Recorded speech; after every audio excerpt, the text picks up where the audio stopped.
আজকের ফুটবল আমরা দেখি একদম ভিন্নভাবে। রেফারি মাইক্রোফোনে কথা বলছে, স্ক্রিনে তাকিয়ে সিদ্ধান্ত নিচ্ছে এবং দর্শকরা বলছে চেক ভিএআর, চেক ভিএআর।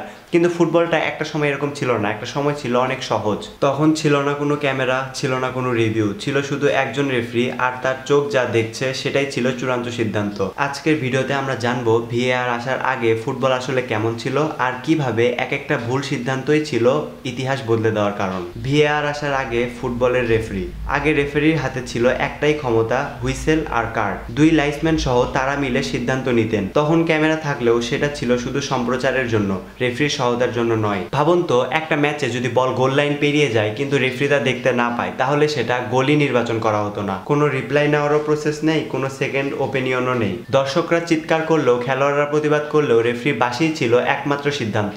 এজন্যই তখনকার ফুটবলে ছিল অনেক বিতর্ক এবং অন্যায্য হার জয়। ভিএআর আসার পূর্বে রেফারির বিখ্যাত কিছু ভুল সিদ্ধান্ত, যেগুলো হয়তো ভিএআর থাকলে আজ ভিন্ন ইতিহাস লিখত। প্রথম উদাহরণ, হ্যান্ড অফ গড 1986 বিশ্বকাপ। মারাদোনার ইচ্ছাকৃতভাবে হাতে বল মেরে গোল দিয়েছেন ইংল্যান্ডের বিপক্ষে। রেফারি সেটা দেখেননি আর গোলটা গণনা হয়ে যায়। আজও সেই মুহূর্তকে অনেক ফুটবলারের সবচাইতে বিতর্কিত গোল বলে মনে করে। দ্বিতীয় উদাহরণ, 2010 সালে বিশ্বকাপে ইংল্যান্ড ভার্সেস জার্মানি। ল্যাম্পার্ডের শট বারে লেগে গোল লাইনের ভিতরে পড়ে ফিরে আসে, কিন্তু রেফারি সেটাকে গোল দেয়নি। ভিএআর থাকলে ফলাফল হয়তোবা বদলে যেত। তৃতীয় উদাহরণ, 2009 সালে ফ্রান্স ভার্সেস আয়ারল্যান্ড। থিয়েরি আরির হাতে বল লাগার পর গোল হয় আর তার ফলে ফ্রান্স বিশ্বকাপে যায়। এখানে ভিএআর থাকলে আয়ারল্যান্ড বাদ পড়তো না। এই তিনটি উদাহরণই প্রমাণ করে এক সময় রেফারির চোখই ছিল ফুটবলের একমাত্র বিচারক। এরপরে চলুন জেনে নেই ভিএআর আসার ইতিহাস এবং উদ্দেশ্য সম্পর্কে। দীর্ঘদিন বিতর্ক আর রেফারির ভুল সিদ্ধান্তে ক্লান্ত হয়ে ফিফা প্রথমবার ভিএআর ব্যবহার করার চিন্তা করে 2016 সালে। পরীক্ষামূলকভাবে ব্যবহার করা হয় নেদারল্যান্ডসের কিছু ম্যাচে।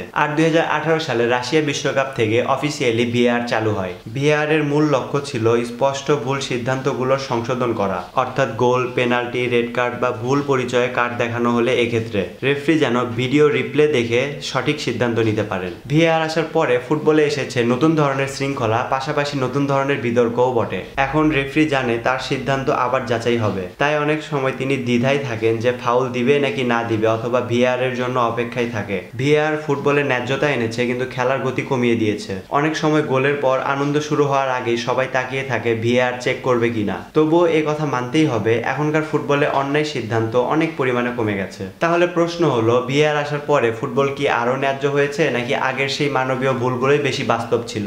কারণ তখন খেলাটি ছিল হৃদয়ের, ভুলের আর আবেগ মিশ্রণ, আর এখনকার খেলাটা হয়ে গেছে প্রযুক্তি নির্ভর। সো গাইস, আপনার কাছে কোন যুগটা বেশি পছন্দনীয়, ভিএআর নাকি ভিএআর এর আগের যুগ? কমেন্ট করে জানাতে ভুলবেন না এবং চ্যানেলটি সাবস্ক্রাইব করে পাশেই থাকুন।